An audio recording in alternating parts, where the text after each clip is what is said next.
Hello friends, Radhe Radhe. आप सभी का हर दिन मंगलमय हो।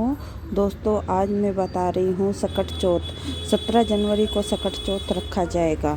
इसका व्रत बहुत ही फलदायक होता है। यह व्रत हम अपने बच्चों की लंबी आयु के लिए रखते हैं। कहते हैं जब हम करवा चौथ रखते हैं तो इस व्रत को भी हमें रखना चाहिए। हम इस दिन भगवान गणेश की पूजा करते हैं। दोस्तों, हिंदू धर्म में सकट चौथ का बहुत महत्व है। यह व्रत हर वर्ष मकर संक्रांति के बाद ही मनाया जाता है। इस बार 17 जनवरी को यह व्रत रखा जाएगा। इस व्रत को हम तिलकुट चौथ भी नाम से जानते हैं। यह व्रत हम अपने बच्चों के लिए रखते हैं। ग्रंथों के अनुसार एक यह नियम है कि हम चंद्रमा को उदय और चतुर्थी दोनों का संयोग होना चाहिए। दोस्तों, इस दिन भगवान श्री गणेश की पूजा और व्रत का विधान माना गया है। इस व्रत में हम दोस्तों चंद्रमा का भी विशेष महत्व होता है। दोस्तों, हम इस दिन भगवान गणेश की पूजा करते हैं और कहानी सुनते हैं। फिर शाम को तिल को चटका कर व्रत भी हम तिल से ही खोलते हैं तथा दोस्तों शाम को चंद्र को अर्घ्य अर्पित करने के बाद यह व्रत पूरा होता है। ऐसा माना जाता है कि इस व्रत के माध्यम से सभी इच्छाएं पूरी होती हैं तथा दोस्तों भगवान गणेश जी को मोदक या लड्डू बहुत ही पसंद हैं। तो दोस्तों, भगवान गणेश को भोग में लड्डू या मोदक का भोग लगाना चाहिए। दोस्तों, कहते हैं कि भगवान शिव ने कार्तिक और गणेश जी को पूरी पृथ्वी का चक्कर लगाने को कहा था। तो कार्तिक ने तो पूरी पृथ्वी का चक्कर लगाने शुरू कर दिया था, लेकिन भगवान गणेश ने अपनी सूझबूझ से माता पार्वती और शंकर भगवान की परिक्रमा लगाई थी। तभी से हम इस व्रत को रखते हैं।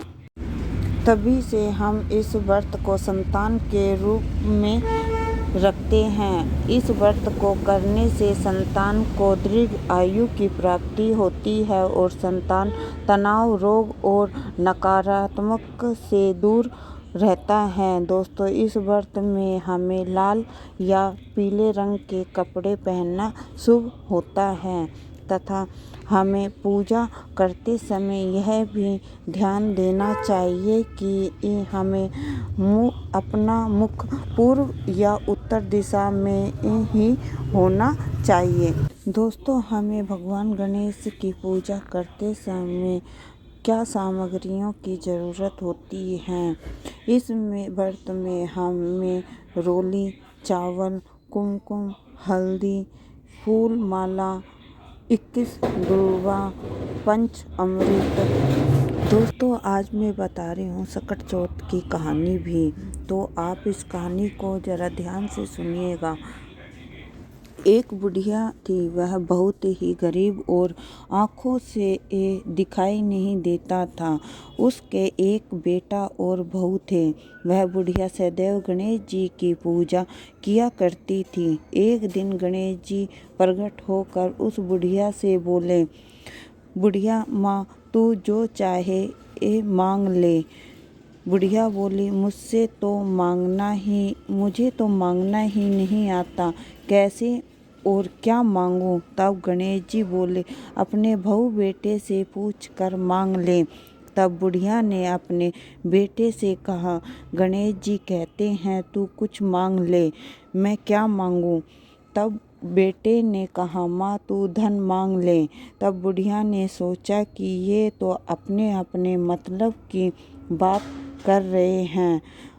अतः उस बुढ़िया ने पड़ोसियों से पूछा तो उन्होंने कहा, बुढ़िया तू तो थोड़े दिन जिएगी, क्यों तू धन मांगे और क्यों नाती मांगे? तू तो अपनी आँखों की रोशनी मांग ले, जिससे तेरी जिंदगी आराम से कट जाए। इस पर बुढ़िया बोली, यदि आप प्रसन्न हैं तो मुझे 9 करोड़ की माया दे, निरोगी काया दे, अमर सुहाग दे, आँखों की रोशनी दे, नाती दे, पोता दे और वह परिवार को सुख शांति दे, अंत में मोक्ष दे।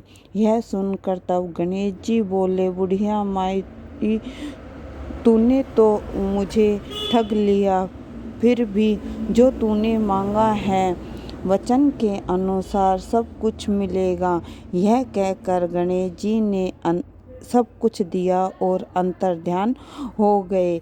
जैसे माँ बुढ़िया को गणेश जी ने दिया वैसे ही आप हम सबको भी देना। बोलो गणेश भगवान की जय। दोस्तों, हमें सकट चौथ पर 5 चीज़ों का दान भी करना चाहिए, जैसे कि काले तिल, गुड़ का दान, घी का दान, नमक का दान और वस्त्रों का दान भी हमें करना चाहिए। इससे हमारे घर में सुख शांति और बच्चों को दीर्घ आयु का आशीर्वाद मिलता है। नंद यशोदा लाल की सखिया आरती कीजे, नंद यशोदा लाल की सखिया आरती कीजे, मोहन मदन गोपाल की सखिया आरती कीजे, नंद यशोदा लाल की सखिया आरती कीजे।